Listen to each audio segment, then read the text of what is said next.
Hi there, it is of course Nick Dutch back on the camera again one more time for another delightful video. Hi there, how the heck's it going? Very quickly I'll point out that everything I'm doing in this one particular video is perfectly covered by fair use. I just wanted to make that perfectly clear from the outset.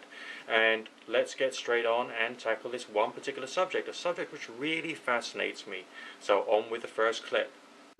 Ouija boards. Ooh, baby! I personally would not use the phrase "ooh baby" when talking about Ouija boards, but never mind, some people would quite evidently. So, what else have we got to say about Ouija boards then? You know, I hear people out there all the time saying, it's a toy. How can it be so dangerous? How can it be a tool to bring, demonic entities, open portholes and things like that? How can it be that? It's a toy. Right. Okay, under these circumstances, it might be worthwhile trying to distinguish between one thing and another. Obviously, you can tell this has a particular use. It's my mobile phone. I use it to talk to people. Okay, this is my cup. I use it to drink my tea. So obviously, these are two things that have different functions. So let's have a quick look at a Ouija board, shall we? And funnily enough, I've got one right here. It's all wrapped up and ready for the next session. Piece of wood, hard edges. Piece of cardboard, laminated. In what way is that a toy? Now let's have a look at a real toy. There we go. This is a toy. Soft edges, nice round friendly shapes, bright colours. It even makes a little noise, okay? This is a toy. It has a completely different function to something which looks like a Ouija board. It has a different function, therefore how can you classify it as a toy, and how can someone mistake it as a toy?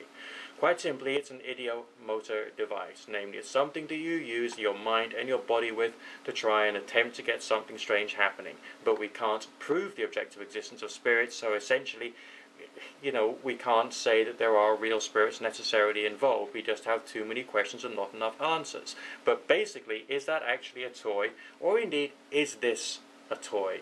Which one do you think is more toy-like? This? Or this? Come on, boys and girls, I'm sure you know the difference. But in reality, what it is, it's a tool to bring open portals.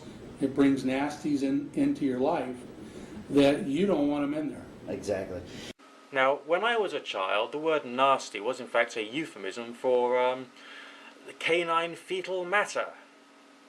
I don't think there's been any more canine fetal matter brought into my life since I have been playing around with the Ouija board. So essentially that particular argument I think we can possibly throw away. But essentially these individuals are speaking out of complete and utter ignorance. Why are they speaking out of ignorance? It's because they can't actually prove what they're talking about. They don't have an inquiring mind.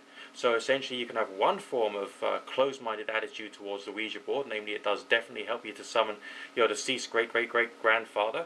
You can have another closed-minded attitude towards the Ouija board, namely it's there for communication with the devil, or the devil will possess you with it, or you can have another closed-minded attitude towards the Ouija board, namely it's all a load of balderdash.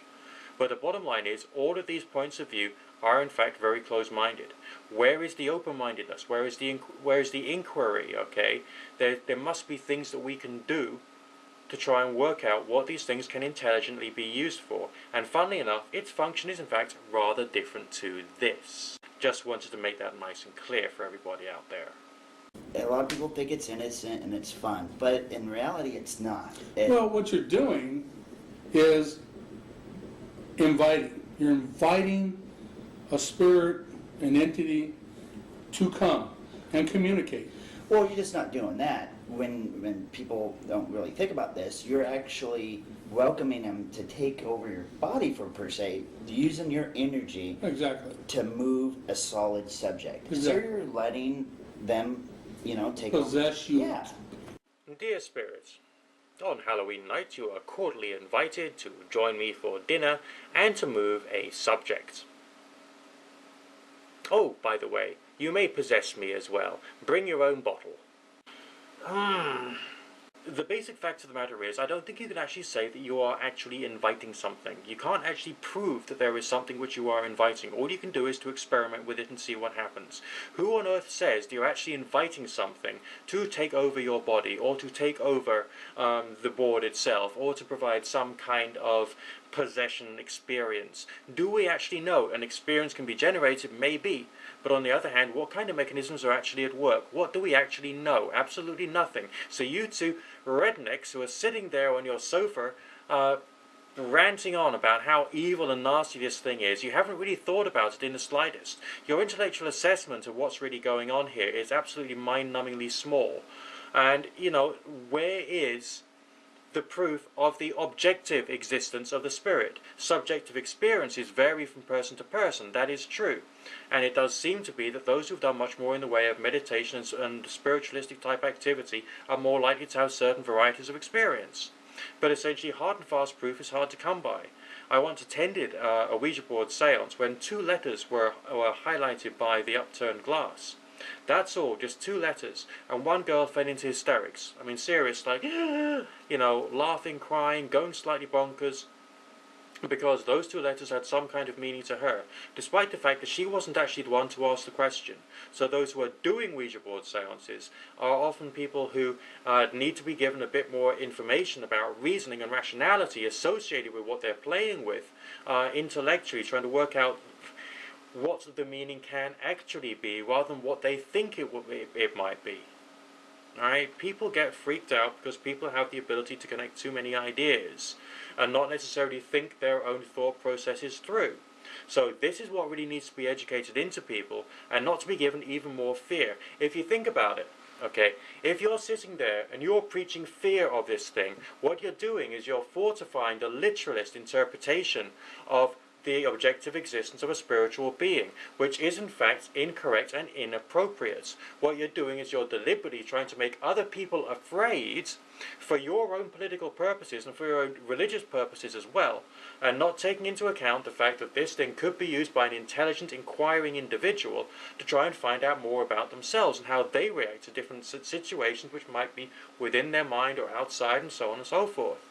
It certainly is not a toy, without the shadow of a doubt. People of a nervous disposition should certainly not play around with a Ouija board. I don't recommend it whatsoever. Okay, and there are some people who have a more paranoid mentality who should steer clear of it in every possible way, because it won't do them any good. They do not have the right mindset or attitude to be able to think about what can be done, what can't be done, and so on and so forth.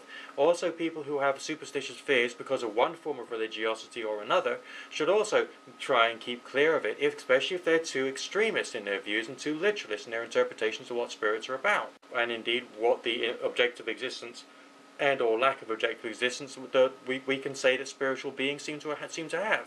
You know, we've got to apply much more in the way of thinking to the subjects, rather than pure and perfect superstitious claptrap, because that's essentially all that you're coming out with. And it's about time that this way of thinking about all subjects associated with apparent supernaturalism really should change.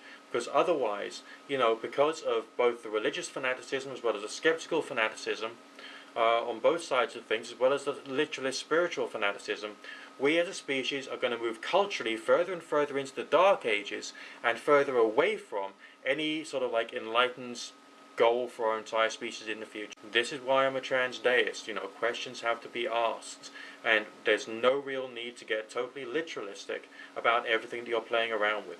My name's Nick Dutch. Chill out and stop worrying.